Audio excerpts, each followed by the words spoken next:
Boa tarde, Brasil! Espero que você esteja bem.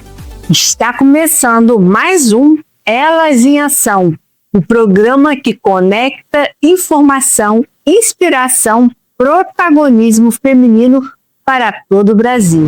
Prepara seu cafezinho porque está começando o Café com Cláudia.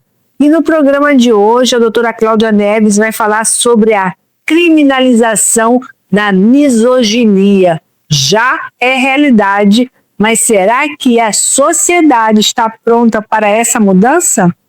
Roda aí!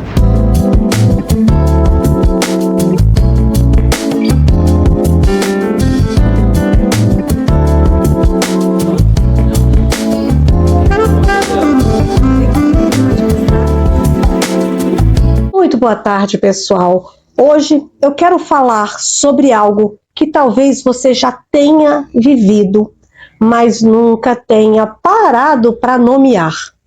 Sabe aquela sensação de ser interrompida, de não ser levada a sério, de ser diminuída em uma conversa? Como se de alguma forma a sua voz tivesse menos valor?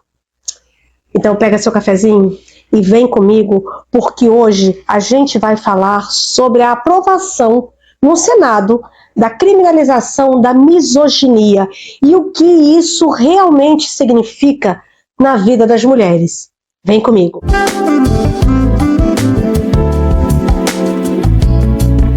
Recentemente, o Senado aprovou um projeto de lei que inclui a misoginia entre os crimes de preconceito e discriminação. Em outras palavras, o ordenamento jurídico passa a olhar com mais seriedade para condutas baseadas em ódio, desprezo ou discriminação contra mulheres. Esse projeto agora segue para aprovação na Câmara dos Deputados, ou seja, ainda não estamos falando de uma lei já em vigor, mas sim de um primeiro passo legislativo muito importante. E aqui vale uma pausa para explicar, porque muita gente ainda confunde esse conceito. A misoginia não é simplesmente discordar de uma mulher. Misoginia é quando existe uma lógica de aversão, desprezo, inferiorização ou hostilidade dirigida às mulheres por serem mulheres. E quando uma mulher deixa de ser vista como um sujeito de igual dignidade e passa a ser tratada como alguém que deve ser diminuída, silenciada ou pior, colocada no seu lugar. E isso pode aparecer de forma explícita, mas também pode aparecer de uma forma muito mais sutil. Porque a verdade é que o machismo não desapareceu, ele só mudou de roupa.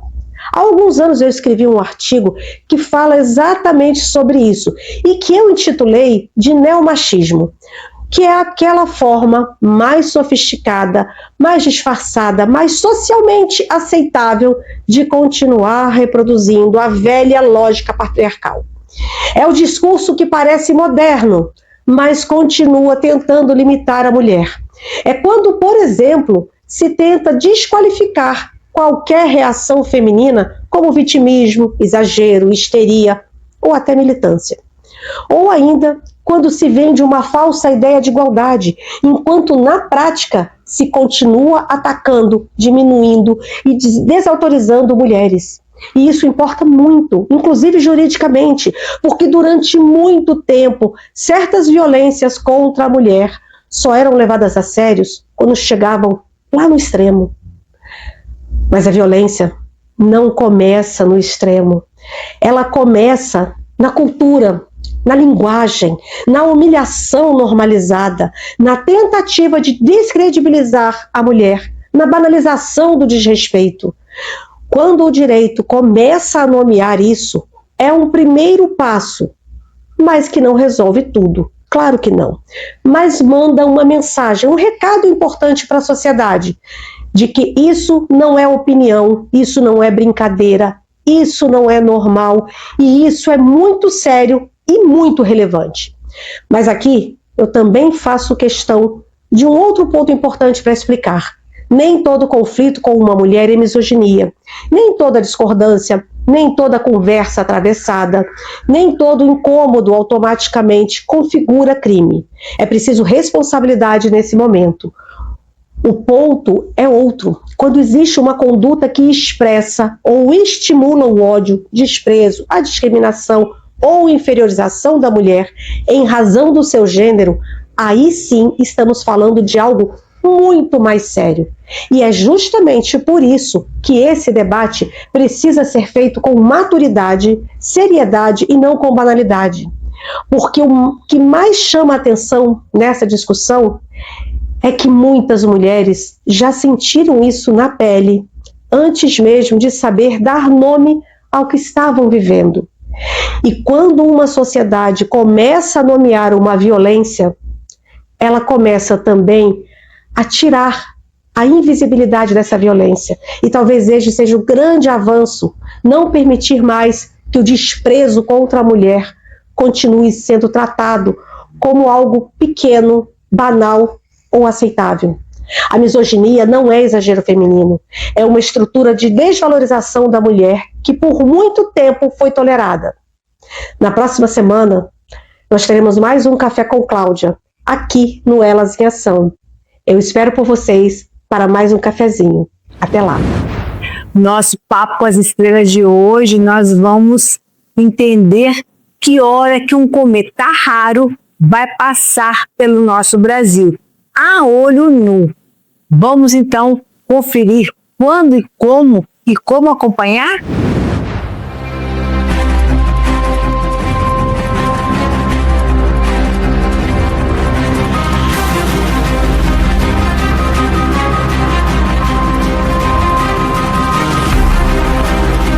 Olá pessoal, tudo bem? Olha, é o seguinte, nós temos um cometa no céu, já começa assim. É algo espetacular, algo maravilhoso que você não pode perder, visível a olho nu no céu com ou sem poluição luminosa em todo o Brasil, tá? Em todo o Brasil. Então, gente, para tudo para ver esse cometa, para tudo. Agora, eu preciso dar um disclaimer. Eu preciso te avisar que cometa adora enganar astrônomo. Então a gente começa a fazer uma previsão através das contas matemáticas, utilizando seus elementos orbitais, mas qualquer vento solar pode destruir toda a nossa teoria. Então é muito importante mesmo, é de verdade mesmo, é muito importante que você se atualize com essas informações através do nosso canal do YouTube, da Urânia Planetário, onde lá eu estarei fazendo lives todos os dias que abrir o céu aqui no observatório para manter o pessoal informado. Então, não percam essas lives no canal do YouTube da Urânia Planetário, por volta das 18h30, 19 horas, vai depender aí dos horários da dinâmica orbital do cometa, tá bom? Agora vamos lá, para você poder observar, eu vou te dar essas informações aí. O que será que você vai observar? Eu tô falando disso aqui. Pode ser que a gente veja algo parecido com esse cometa Lovejoy, que já passou, é uma foto lindíssima, e é isso que eu tô falando. É disso que eu tô falando. Alguns acreditam que ele vai ser igual ao cometa McNuff. Eu não acredito. Eu acho que a gente não vai chegar para tanto. Mas eu acho que a gente vai chegar nesse nível aqui. Então, atenção agora que eu vou te explicar como observar. Bora lá. O que acontece aqui? Eu vou colocar alguma contagem de tempo aqui a partir do dia 3, tá? 3/4, tá? 3 de abril de 2026, 18 horas e 3 minutos, quando o Sol se pôs. Nesse momento, há uma expectativa da observação do cometa, mas só a sua cauda, propriamente dita. A gente não vai conseguir provavelmente ver o cometa que está aqui, tá? Bem nessa região aqui, onde o Sol se pôs. Acredito que nós vamos conseguir ver a cauda do cometa a cerca de 20 a 30 minutos depois do ocaso do Sol. E aí o que a gente vai ver é uma cauda longa. No dia 4 não vai dar para ver o cometa. No dia 5 ele vai estar de volta. E aí sim a expectativa está a 1000. Porque a gente acredita que esse cometa estará visível a olho nu, com uma cauda gigantesca aqui, ó, tá? Mesmo com o Sol ainda quase que presente aqui na linha do horizonte, meio que se pondo. Então, quando o Sol se pôr, existe essa expectativa. À medida que vai passando os minutos, vai se escurecendo cada vez mais e aí a cauda vai se fortalecendo cada vez mais. Há um detalhe muito importante que você precisa saber. Prefira horizontes onde não tenha prédio, árvores ou montanha. Porque se você pegar uma árvore, pode ser que você não veja o cometa. Se você pegar uma montanha, pode ser que você não veja a cauda por inteira. Então, vá, procura. Sua missão até lá é procurar horizonte sem prédio, árvore ou montanha. Dia 6 é o melhor momento de observação do cometa. Dia 6 de abril de 2026, a gente pode ver um espetáculo lindíssimo no céu, algo como isso, tá ok? Há expectativa sobre isso. Então, preparem-se no dia 6. Dia 7, 8 e 9 ainda continua o cometa sendo observado, com uma vantagem e uma desvantagem. Vantagem, ele ganha altura. Com isso você aumenta seu tempo de observação, mas a desvantagem é que ele vai perdendo o brilho. Mas ainda assim, ele vai ser visível no céu com poluição luminosa. Então você tem mais tempo de observação, ele vai estar um pouco mais fraco, mas ainda dá para ver no céu com poluição luminosa. Tá certo? E ele vai se pôr aí cerca de 1 hora mais ou menos depois do ocaso do Sol. Beleza? Dia 10, 11 e 12, somente mesmo para quem está no céu com média para baixa poluição luminosa, e o cometa começa a se despedir de nós. Gente, é algo maravilhoso, é um dos eventos mais lindos que se tem, tá? E assim, o último parecido acho que foi em 1985, tá? E a gente não sabe quando vai ser o próximo. Não há essa previsão de tempos em tempos. Então, larga tudo e vai ver esse cara. Agora, importantíssimo, eu repito, é muito importante você seguir a gente nas redes sociais, principalmente no canal do YouTube, onde eu faço minhas lives, porque lá, dia após dia, céu abriu, eu vou manter vocês informadas sobre o cometa, tá bom? Sou o professor Dr. Marcos Calil da Urânia Planetário e estou te esperando lá na live. Valeu! A história empreendedora de hoje é uma trajetória de superação que virou propósito e transformação de vidas. Precisamos conferir essa.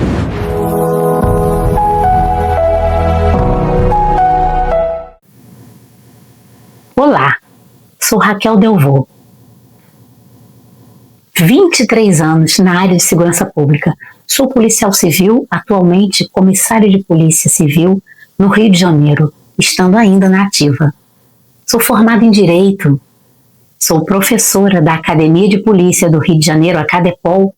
Sou professora de Direitos Humanos, Direito Constitucional e Criminologia.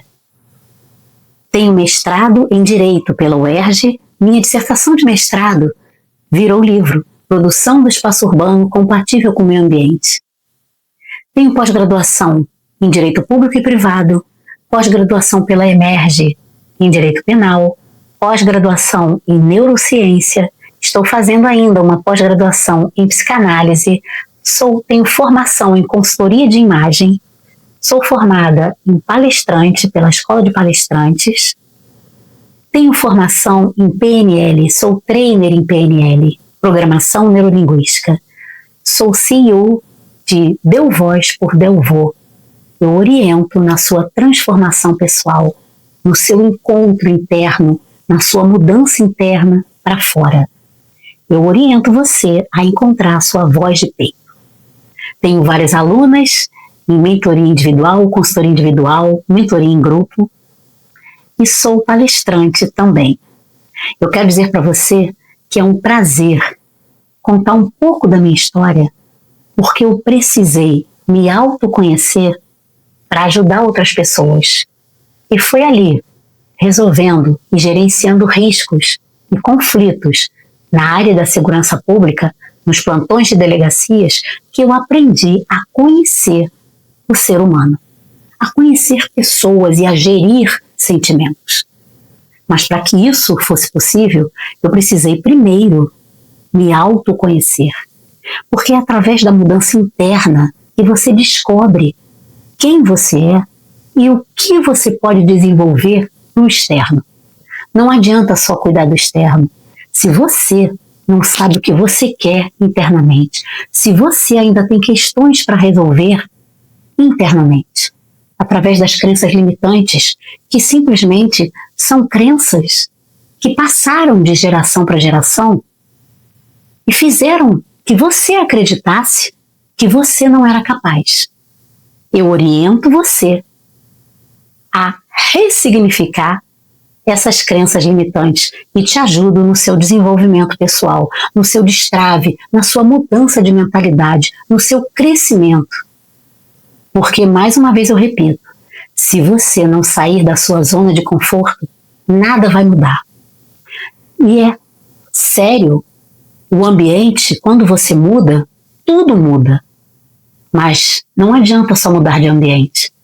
Você precisa se comunicar de uma forma adequada nesse novo ambiente. Sabe por quê? Porque senão você vai continuar invisível. E a invisibilidade vai ser perene, vai ser para sempre. É por isso a importância do desenvolvimento pessoal, da sua construção interna para a mudança externa, para que você alcance o maior resultado, para que você alcance a sua auto-performance. Eu consegui sair da minha zona de conforto e quero dizer que isso é maravilhoso. Não foi fácil. Eu sou casada, tenho uma filha, meu marido teve uma doença muito grave. Quando eu estava fazendo o meu mestrado, grávida da minha filha, a gestação inteira foi levando meu marido para quimioterapia. E graças a Deus, ele está curado. Hoje, minha filha vai fazer 20 anos.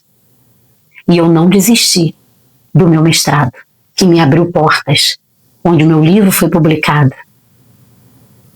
Eu quero dizer para você que tudo só depende de você. Não adianta você pensar no amanhã se ele ainda não chegou. Você precisa pensar no hoje para que amanhã seja o resultado do que você está fazendo hoje para você.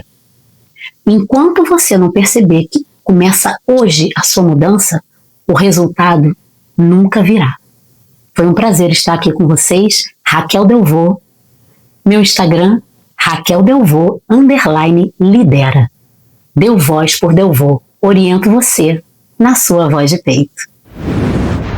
No ponto de encontro de hoje, a minha convidada é a Aline Silva, uma fisioterapeuta que desde os primeiros dias pode transformar o desenvolvimento de um bebê. Roda aí!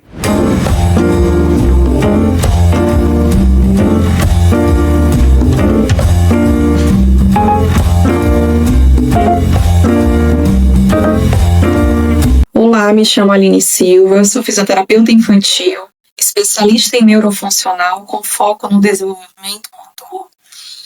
É muito comum as pessoas acharem ainda que a fisioterapia só faz quem tem algum encaminhamento médico, quem tem algum diagnóstico fechado. Mas a boa notícia é que não precisa ter nenhum dos dois. A gente pode estar começando a fisioterapia com a estimulação precoce desde os primeiros dias de vida. Pacientes com cólica, com disquesias, né? Com orientações referentes a reposicionamentos posturais dos bebês, né? Acontece que os bebês eles apresentam muitas tensões após o nascimento. O exemplo maior que está em alta e que está sendo muito comum é torcicolo congênito e assimetrias cranianas. Eu vou explicar um pouquinho para vocês o que é o torcicolo, né? Existem vários tipos de torcicolos. Existe o torcicolo, né? O mais comum é o torcicolo congênito, que é o torcicolo que o bebê adquire dentro do útero da mãe. E existe o torcicolo posicional, que é a forma de como o bebê está ficando ali no bercinho, na cama, né? Então, pessoal, a gente precisa dar funcionalidade para essas crianças. Trabalhar a questão do reposicionamento de 2 em 2 horas, estar colocando ele, né, do lado direito, do lado esquerdo. Isso é muito importante para evitar futuramente também as assimetrias cranianas, né? Então, se vocês em casa, né, observarem que o seu bebê está tendo uma preferência postural, está com a cabecinha dele inclinada mais para o lado direito ou mais para o lado esquerdo, é muito importante vocês observarem se ele está tendo um movimento livre da cabecinha dele, né? Se ele está conseguindo fazer o movimento de rotação tanto para a direita, para a esquerda, se não está existindo uma limitação de movimento dessa cabecinha do bebê. Essas tensões podem ocasionar também, né, dificuldade na amamentação, dificuldade para as crianças tirarem a sonequinha deles. Então, quanto antes vocês observarem e levar o filho de vocês para um profissional que seja especializado, né, ou a pediatra, ou a fisioterapeuta que trabalha no desenvolvimento infantil, é muito importante a gente estar tendo esse cuidado, está tendo esse acompanhamento de forma preventiva, para que não venha futuramente acontecer nenhum atraso no desenvolvimento motor do seu bebê. Então, hoje em dia, a gente já trabalha com a fisioterapia de forma ampla, né? Então, eu posso estar estimulando o seu bebê, independente dele ter algum atraso motor ou não. Vale ressaltar que todos os meses, quando vocês forem na pediatra, vocês vão levar a cadernetinha do seu bebê, e lá a médica vai estar avaliando um gráfico, que nesse gráfico tem os marcos motores do seu bebê. Então, o que são esses marcos motores? Se o seu bebê com um mês ele está tendo a sustentação da cervical, está ok. Se ele está tendo a mobilidade de estar rolando por volta dos 4, dos 5 meses. Se ele está sentando na idade certa. Então, independente do seu bebê ter atraso ou não, hoje a gente já trabalha na fisioterapia de forma preventiva. A gente não trabalha de forma intensiva, né, como forma de tratamento. Então, cada dia que passa, graças a Deus, isso tem nos ajudado muito, né, a gente estimular os nossos pequenos. Então, qualquer dúvida, se vocês tiverem sobre torcicolo, assimetrias cranianas, vocês podem estar entrando em contato comigo. Eu vou deixar o meu contato logo abaixo, na bio. Vou estar colocando o meu Instagram também, para a gente falar mais sobre esse assunto. Quero agradecer em participar do quadro Elas em Ação, Alice. Esse quadro que só tem a agregar com informação, notícias boas. Obrigada, pessoal, e até a próxima. Na Acessibilidade e Foco de hoje, vamos falar sobre o autismo, que não é uma doença. É sobre compreensão, respeito e direitos. A juíza Camila Scioli vai explicar melhor sobre o tema. Vamos conferir?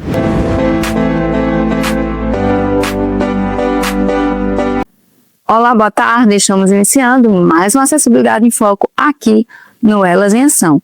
Ontem foi o dia da conscientização mundial sobre o autismo, dia 2 de abril. E essa semana, no dia 31 de março, foi publicado no Diário Oficial da União a Lei 15.365, que institui o Dia Nacional do Orgulho Autista, a ser celebrado anualmente no dia 18 de junho. Então, nós temos aí mais uma data para falarmos sobre esse tema. O dia 2 de abril é o dia da conscientização, dia da informação sobre o espectro. Já o dia do orgulho autista é aquele dia que se fala na aceitação, que se fala no autista, da pessoa que está dentro do espectro, de forma da sua identidade, da sua individualidade, da sua aceitação e do seu orgulho em vivermos em sociedade. As duas leis aí, elas vêm, tanto o dia 2 de abril, quanto o Dia Nacional do Orgulho, para falarmos sobre inclusão e a luta sobre o preconceito. Em relação às características, o TEA, como a gente diz, que é um transtorno do neurodesenvolvimento, não é uma doença, né? Então, existem algumas características ali específicas. Então, geralmente, há uma dificuldade na interação social, há aí os estereótipos, né, que são aqueles movimentos repetitivos. Existe também uma questão sensorial de hipersensibilidade ou hipossensibilidade em relação a som, às luzes, enfim, ambientes, né, que tem ali muitas pessoas. Então, o diagnóstico, né, do TEA é um diagnóstico clínico. Então, o que é isso? É um diagnóstico que vem a partir da observação, né, do comportamento dessas pessoas que estão dentro do espectro. E tem níveis aí de suporte que pode vir ser de leve, né, a severo. Quando a gente diz que esse diagnóstico é clínico, aqui a gente precisa ter muito cuidado, porque o que vai caracterizar, né, a pessoa estar dentro ou não do espectro é o seu comportamento social. E aí nós precisamos ter um olhar multidisciplinar e também com a ajuda da família. Não é um diagnóstico simples, né? Precisa de observação. Muitas vezes aí o profissional da saúde vai precisar de várias sessões e também interagir com toda a equipe multidisciplinar e com a família e com a escola, né? Para poder fechar esse diagnóstico. Então, eu sempre falo que, antes de mais nada, tem que ver se a criança não tem alguma dificuldade aí na audição, tem algum comprometimento na audição, na visão, ou outro tipo de comportamento. Às vezes é um estereótipo, um movimento ali repetitivo, mas que é isolado. Às vezes é uma questão sensorial que é isolada. Então, é preciso ter esse olhar conjunto do comportamento global da pessoa para que haja esse diagnóstico. Todas as leis que falam sobre inclusão, sobre as pessoas com deficiência, também aplica-se à pessoa com autismo. Mas existem também leis específicas, né? Como, por exemplo, a Lei Berenice Piana, que é a Lei 12.764 de 2012, que ela institui a Política Nacional de Proteção, assegurando diagnóstico precoce, tratamento, terapias pelo SUS, educação e proteção social. E também a lei Romeu-Mion, que é a Lei 13.977, que criou a Carteira de Identidade, a CIPTEA, que facilita o acesso aí aos serviços prioritários, né? Existem algumas características específicas, né, em relação ao autismo, e aqui eu quero trazer para vocês curiosidade. Em relação aos símbolos, né? Existem 2 símbolos aí mundiais que tratam aí sobre o autismo, que é o símbolo do infinito e o quebra-cabeça. O quebra-cabeça, ele vai representar a complexidade e a singularidade do espectro. Já o símbolo do infinito, ele vai representar a neurodiversidade, celebrando a variedade de mentes, frequentemente colorido, que é aquele arco-íris, né, que a gente vê. E aí existem as cores, né, que é multicolorido. Então, o azul é a cor mais tradicional, associada aí à calma, ao abril azul. O verde é associado ao crescimento, saúde mental e suporte contínuo. O dourado simboliza o valor intrínseco e o potencial do autismo. O amarelo representa a energia e a busca por um futuro inclusivo. E o vermelho simboliza a luta contra preconceitos, amor e apoio familiar. Então é isso. Obrigada pela sua audiência até aqui e nos vemos na semana que vem. Até lá. O tempo por aqui passa tão rápido, não é mesmo? Que está chegando ao finzinho do nosso programa de hoje. Mas calma, nós temos um encontro marcado na próxima sexta-feira, às 14 horas, aqui na Com Brasil TV. Hoje, Sexta-feira Santa, é um tempo de reflexão, fé e recomeços. E que a Páscoa renove a sua esperança e fortaleça seus caminhos. Quero lhe desejar uma feliz Páscoa abençoada e te espero aqui na próxima sexta-feira, às 14 horas. Tchau, tchau.